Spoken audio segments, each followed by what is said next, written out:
Hello, hello. It's your girl Shasta with Shasta Speaks.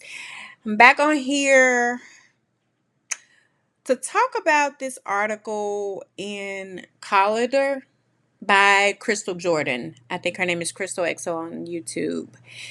And the title of the article is Love and Marriage Huntsville May Not Survive Another Season.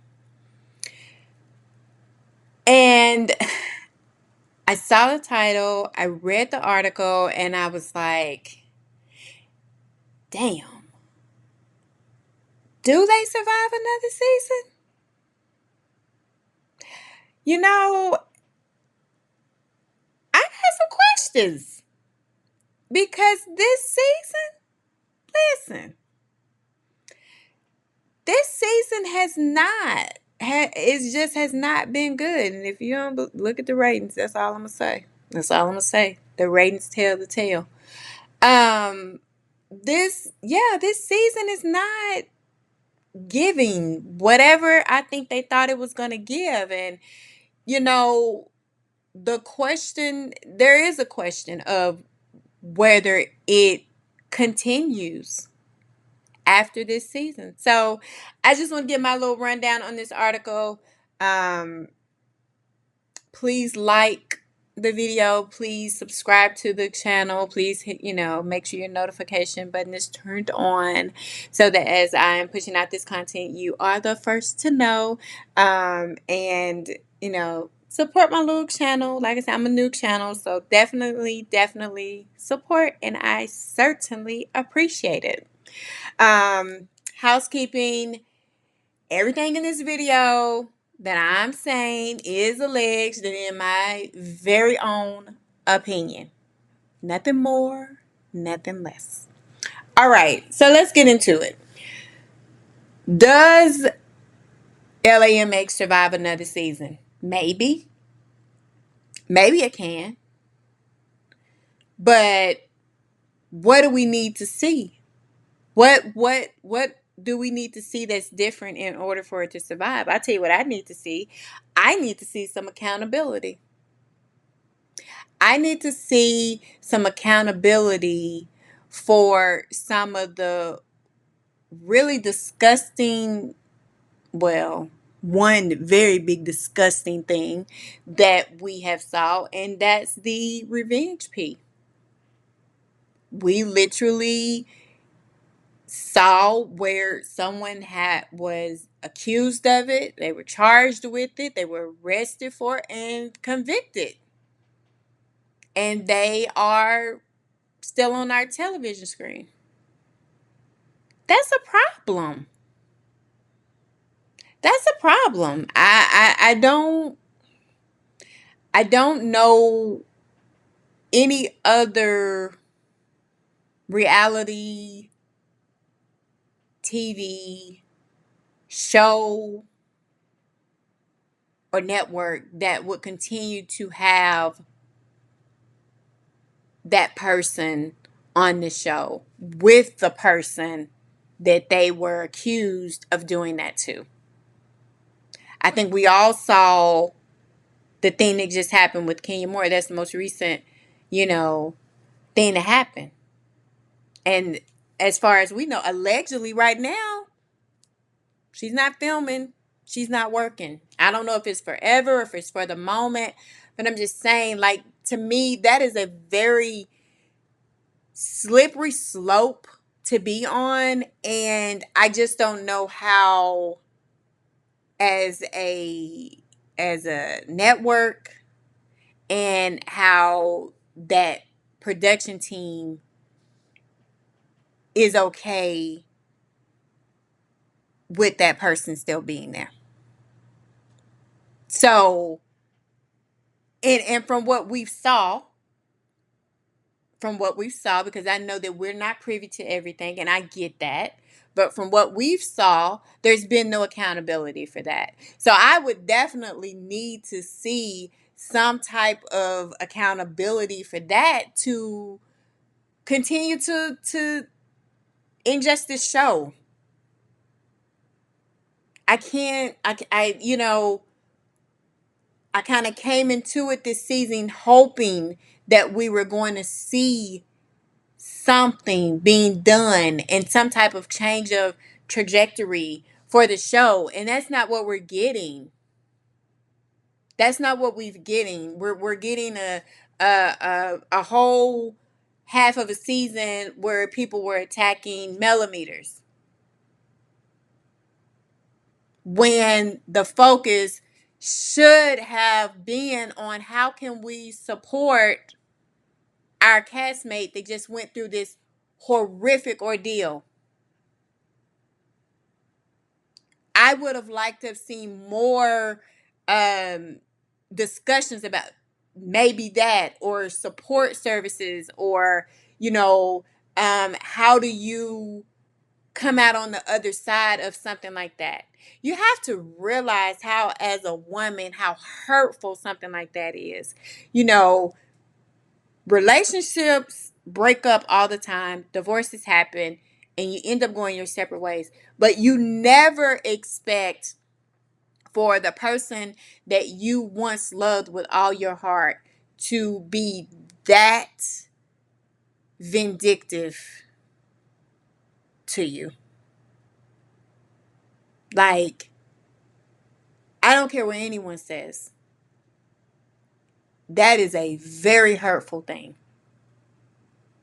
And then to expect her to still show up and come in and interact and do all these things, I just I don't understand it. And so for me, that's one of the biggest things.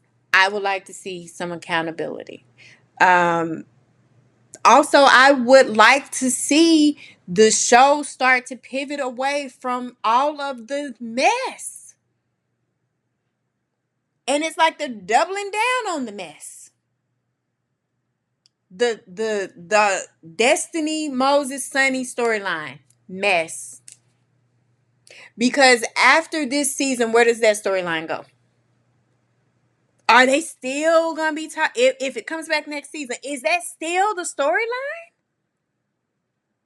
Do we still have to hear about him texting her until whenever and marrying Sunny in 90 days? Like,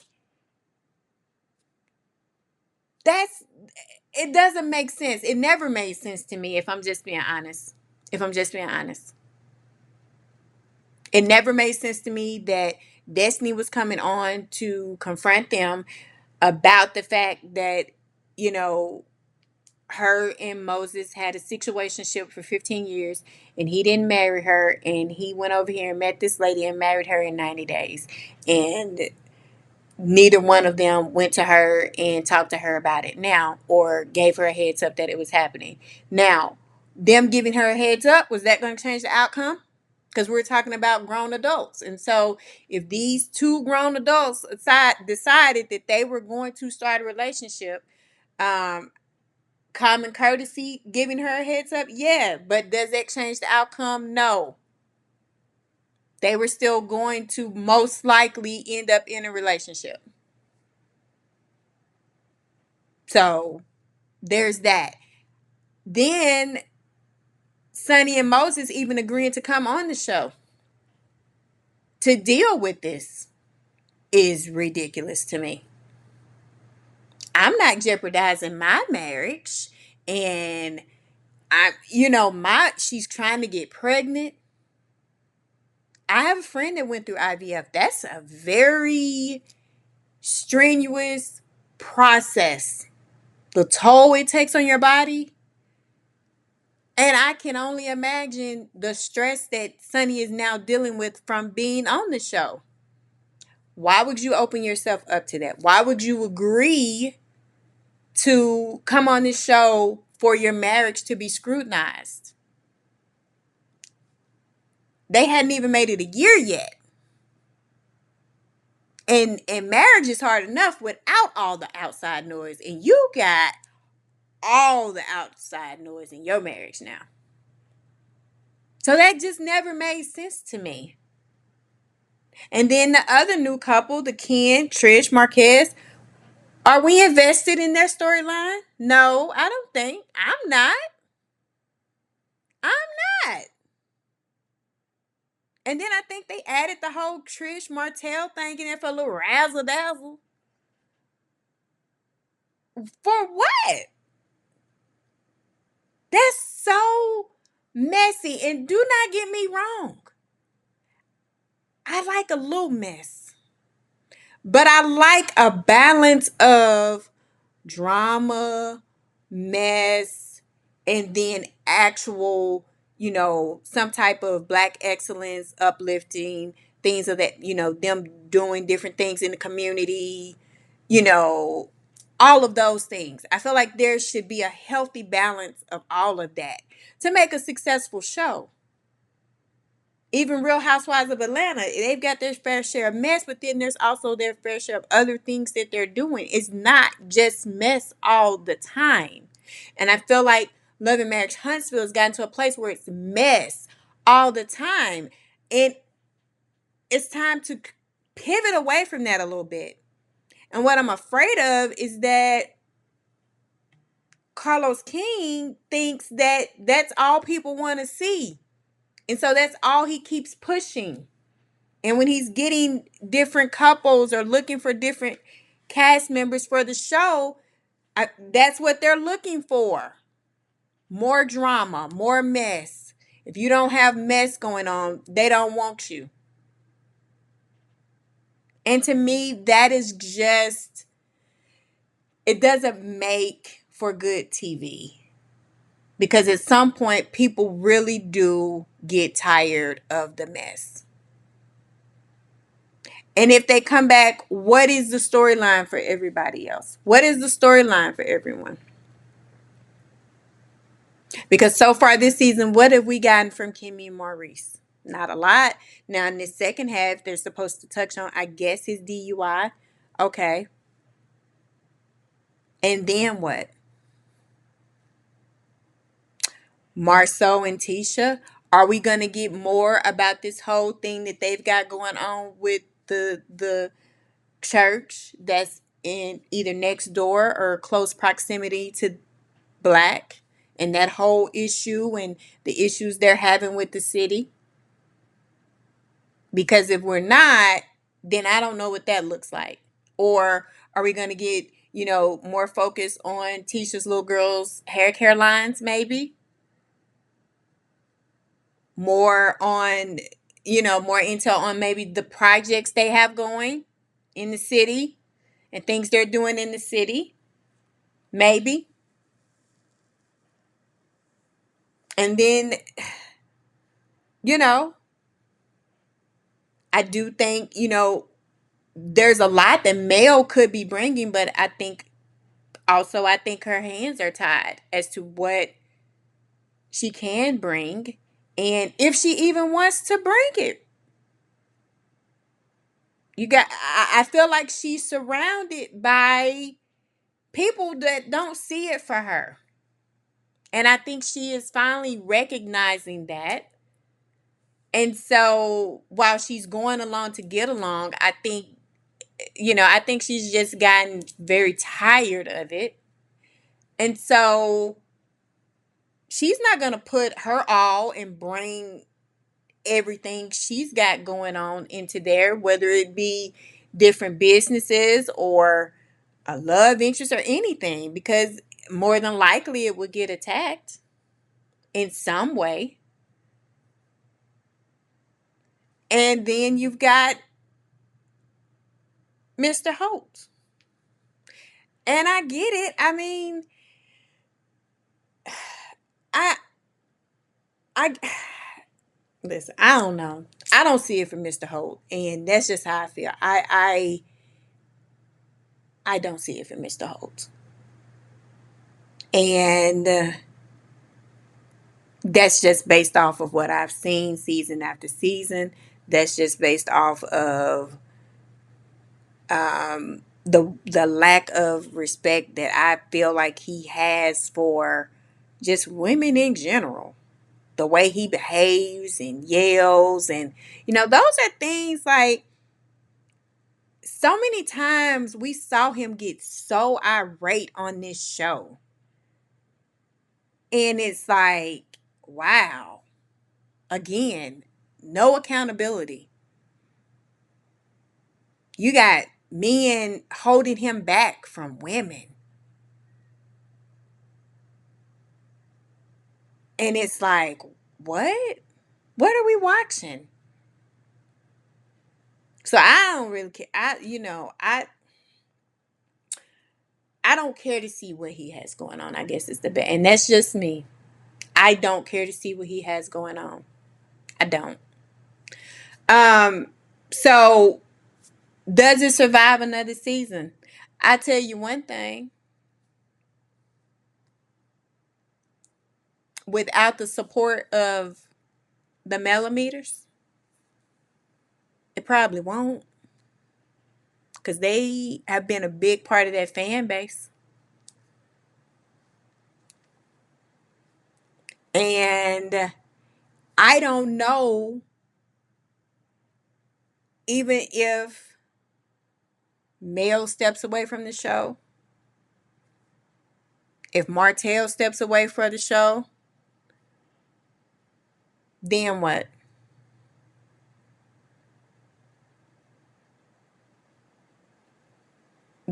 Because I'm just speaking, I'm just saying, as far as the other cast, like I said, I don't see it for Mr. Holt. So him stepping away from the show, I think would probably be a good thing.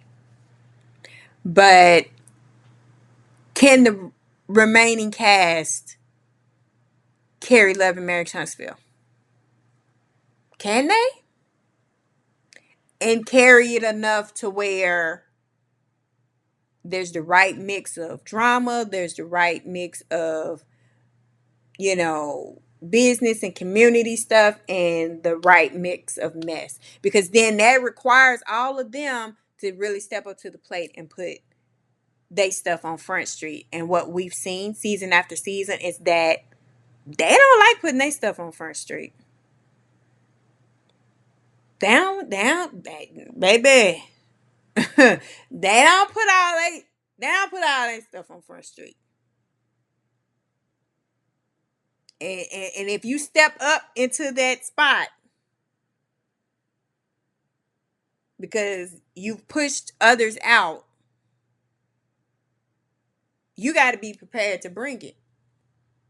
And I just don't know that they can bring it. And the other sad part about it again is, will their fan base be enough? Will it? So that's my thoughts. That's my thoughts. That's my thoughts. My ramblings. Um, I don't know. I guess we're all gonna see. We just gonna wait it out. We gonna see, y'all. We just gonna see. But that's all I got for now. Again, please like the video, subscribe to the channel. Make sure that you got your notifications turned on so you'll see when I post content, because Love and Marriage Huntsville is definitely not going to be the only thing I talk about, okay? Because but they will definitely be in my mix. But there are other shows and other things that are going on, and all kind of celebrity news that I'll probably be hopping on here talking about too. So definitely make sure you have your notifications turned on for when I post content. Drop down into the comments also and give me y'all's thoughts. What do y'all think? Does Love and Marriage Huntsville survive after this season? And if it does, if they're bringing it back, what do y'all want to see different? I'd appreciate to hear from all of you guys.